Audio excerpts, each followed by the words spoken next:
لا، لازم الطبيب دون يتعاقب، لازم الهلال يتعاقب، لازم يتردعوا. وكمان الطبيب بيعمل كده.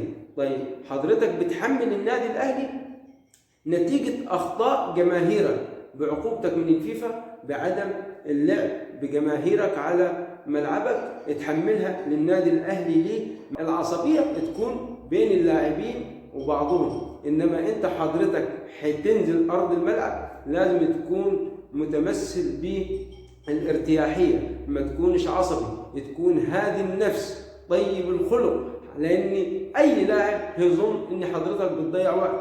كان المفترض عليك تبتسم، ولو إني بسمة بسيطة كده هتريح اللاعب اللي هو ظن السوء اللي انت حسيته من لعيبه النادي الاهلي ولكمتهم بايدك او بازازه المخدر لمحمد عبد المنعم. وبعد كده جاي محمد الشناوي كابتن النادي الاهلي عشان يفض الاشتباك او يفض اللي حصل دون، حضرتك تلكم محمد الشناوي ايضا لا. وبعد كده حضرتك انطردت من الملعب. ايه اللي وداك على دكه البدلاء؟ ما كان لازم محمد الشناوي يروح يستفسر منك ايه اللي انت عملته دون، ليه مديت يدك عليا؟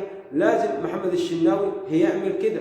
انت انطردت من الملعب، ايه اللي قعدك على الدكه او ايه قعدك على دكه البدلاء اساسا بعد ما انطردت من الملعب؟ النهارده الاهلي اعلن رسميا حضور 10,000 مشجع امام صن داونز. اكيد الاهلي هيفوز على صن داونز، لان النادي الاهلي مش هو اللي يتهزم من افريقيا مرتين، لا، النادي الاهلي واقف على رجليه، مش هيقف على رجليه، لا، الاهلي واقف على رجليه. ولكن ما حدث في السودان للاهلي يبين لك ان المباراه كانت خارج نطاق النجيله الخضراء. والدليل طبيب النادي كان متعصب لدرجه انه وصل انه يلكم اللعيبه عندنا بالضرب ويلكم كابتن النادي الاهلي بالضرب. الاهلي يفوز على صن داونز ودون اكيد باذن الله. اما عالميا محمد صلاح يرجع لسابق عهده، محمد صلاح يعمل اسيست ولا اجمل ولا اعظم امام نيوكاسل خارج ارضه، اسيست جميل يجيبوا به الهدف الثاني. ما شاء الله صلاح الاسيست الخامس في الموسم دون و53.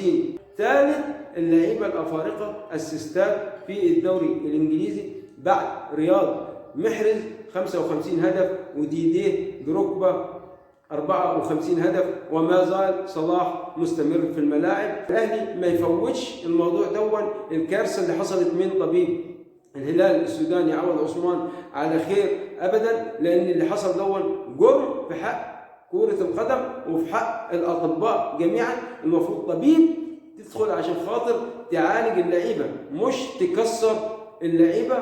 ومن النهارده بقول لكم الاهلي هيفوز على صن داونز بسكور، لان الاهلي ما كانش بالطريقه اللي احنا مفكرينها امام الهلال السوداني. الاهلي ضيع فرصه واثنين وثلاثه في الشوط الاول، والشوط الثاني حصلت مشادات وعصبيه الجهاز الفني قبل اللعيبه مع النادي الاهلي هي اللي ادت المباراه للطريق دون.